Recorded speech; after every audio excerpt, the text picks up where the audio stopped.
Rossiyadagi yurtdoshlarimiz diqqatiga yangi Anjirpay ilovasi o'z faoliyatini boshladi. Anjirpay orqali siz Rossiyadan turib O'zbekistondagi Uzkart, Humo va Visa kartalariga pul o'tkazishingiz, shuningdek, naqd pul shaklida ham yuborishingiz mumkin. Anjirpay ilovasini Play Marketdan yuklab oling va 400 rubl bonusga ega bo'ling.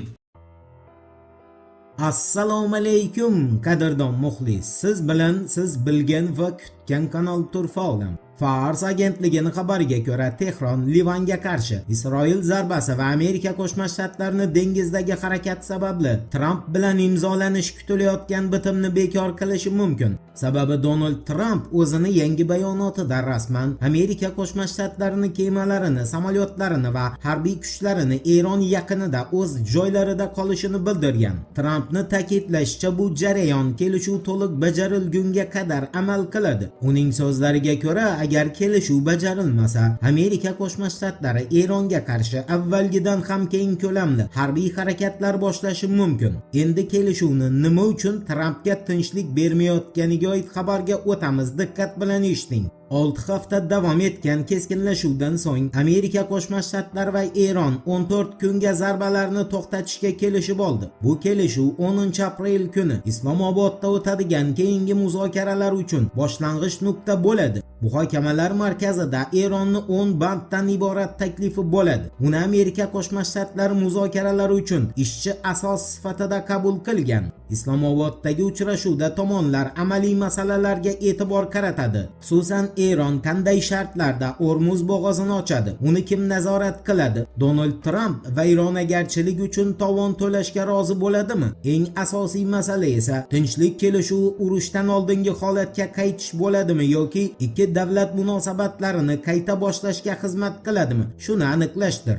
Oq uy Eronning 10 bandli taklifini to'liq mazmunini ochiqlagan emas, ammo uni asosiy jihatlari Eron davlat ommaviy axborot vositalari tomonidan e'lon qilingan. Rejaga ko'ra, Eron Ormuz bo'g'ozi orqali kemalar harakatini nazorat qilish huquqini saqlab qoladi. Amerika Qo'shma Shtatlari va Isroil Eron va uning ittifoqchilariga zarbalarni butunlay to'xtatadi. Amerika Qo'shma Shtatlari mintaqadan barcha qo'shinlarini olib chiqadi. Amerika Qo'shma Shtatlari Eronga kompensatsiya to'laydi. Barcha sanksiyalar bekor qilinib, aktivlar qayta muomalaga chiqariladi, ya'ni muzlatish jarayoni o'z yakuniga yetadi. Yakuniy kelishuv Birlashgan Millatlar Tashkiloti Xavfsizlik Kengashi orqali tasdiqlanadi. Qizig'i shundaki, Britaniyaning Guardian agentligining qayd qilishicha, kelishuvning fors tilidagi versiyasida uran boyitish huquqini tan olish bandi bor, ammo kelishuvning inglizcha versiyasida bu jumla yo'q. Jeneva Oliy maktabi professori Farzand Sabetning fikricha, bu versiya asosan Eron manfaatlariga mos va to'liq bo'lmasligi mumkin. Kelishuvda Ormuz bo'g'ozi asosiy masala hisoblanadi. Eron Ormuz bo'g'ozi ustidan nazoratni saqlab qolishni talab qilmoqda. Bu juda muhim, chunki dunyo neftini taxminan 20% shu yerdan o'tadi va Eron o'sha bo'g'ozdan o'tgan har bir barrel neft uchun $1 boj olishni rejalashtirmoqda.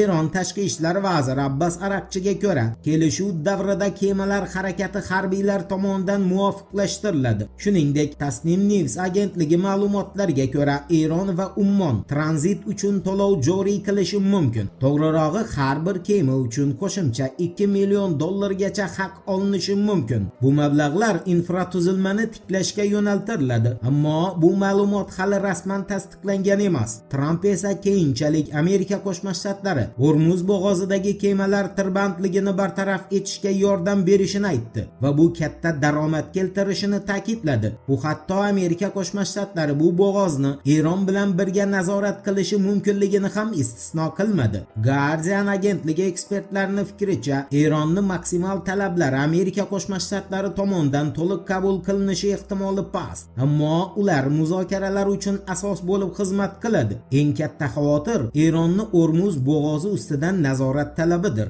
Amerika Qo'shma Shtatlari senatori Chris Murphy'ning senatdagi bayonotiga ko'ra, Washington Tehronga bo'g'oz nazoratini bermasligi kerak. Sababi senator Chris Murphy'ga ko'ra nima emish? Agar kelishuvga ko'ra Amerika Qo'shma Shtatlari Eronga bo'g'ozni nazorat qilish huquqini bersa, bu butun dunyo uchun falokat bo'larmish. Qiziq, unda senator aytgan falokat nima uchun shu kunga qadar bo'y ko'rsatmadi? Guardian'ga ko'ra, Amerika Qo'shma Shtatlari hali o'z shartlarini rasman e'lon qilmagan. Ammo avvalgi rejada Eron yadroviy quroldan voz kechishi, yuqori boyitilgan uranni topshirishi, harbiy salohiyatini cheklashi, mintaqaviy guruhlarni qo'llab-quvvatlashni to'xtatishi va Ormuz bo'g'ozini ochishi kabi talablar bor edi. Shuni alohida ta'kidlash joizki, Eron bu talablarni birortasini qabul qilgan emas.